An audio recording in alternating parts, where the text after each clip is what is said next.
ಅಣ್ಣ ನನ್ನ ಪ್ರಶ್ನೆ ಇಷ್ಟ ಕಾಕ. 9 ದಿನ ಇವ್ರು ಬನ್ನಿಗಿಡ ಸುತ್ತಾರಲ್ಲ, ಒಂದ್ ದಿನ ದೇವ್ರ ಭೇಟಿಯಾಗ್ಯಾನ? ಭೇಟಿಯಾಗ್ಯಾನ? ಇಲ್ಲ. ನಿಮ್ಮವ್ರು ನಮ್ ದೇವ್ರ ದಿನ ಭೇಟಿ ಹಾಕೋ ನಮಗ. ಹ್ಯಾಂಗ ಬಾ ನಮಗೂಡ ಎಲ್ಲಿಗೆ? 2 ಕ್ವಾರ್ಟರ್ ಕುಡಿ.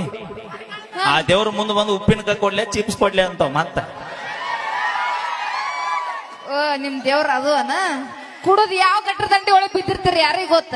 ಹಾ ಅದೇ ನೀವ್ ಎಲ್ಟಿ ಬಿಲ್ಡಪ್ ಹೇಳಿ. ಅಭಿ ಕುಡುಕ್ರದೆ ಅಂತ ಹಗರವೇ ಮಾತಾಡ್ಬೇಡ. ಕುಡುಕ ಮದ್ಯಪ್ರಿಯರು ಅನ್ನಬೇಕು. ನಿಮ್ಮವ್ರು ಇಡೀ ಲಾಕ್ಡೌನ್ ಆದಾಗ ನಿಮ್ಮಂತ ಲಿಫ್ಟಿರ್ ಕಚ್ಚು ಹುಡುಗಿಯರಿಂದ ಸರ್ಕಾರ ನಡೆದಿಲ್ಲ, ನಮ್ಮಂತ ಕುಡುಕರಿಂದ ಸರ್ಕಾರ ನಡೆದೈತಿ. ನೀನು ನಮ್ಮ ಲಿಫ್ಟಿಗ್ ತಂಟೆ ಬರಕ್ ಹೋಗ್ಬೇಡ ಮತ್ತ. ಯಾಕ? ಅದು ನಮ್ಮ ಬ್ರ್ಯಾಂಡ್. ಅದು ಬ್ರ್ಯಾಂಡ್ ಮಾತಾಡಿದ್ರೆ ಮತ್ ನೀ ಹರ್ದ 12 ಐತಿ. 5,000 ಭೂಮಿ ಮ್ಯಾಗ 2 ಬ್ರ್ಯಾಂಡ್. ಯಾವ್ದು? ಒಂದು ನಮ್ಮನ್ನ ಗಡಿ ಕಾಯುವಂತ ಯೋಧರು, ನಾಡಿಗೆ ಅನ್ನ ಹಾಕುವಂತ ನಮ್ಮ ರೈತರು. ಇವ್ಯಾಡ್ ಬಿಟ್ರೆ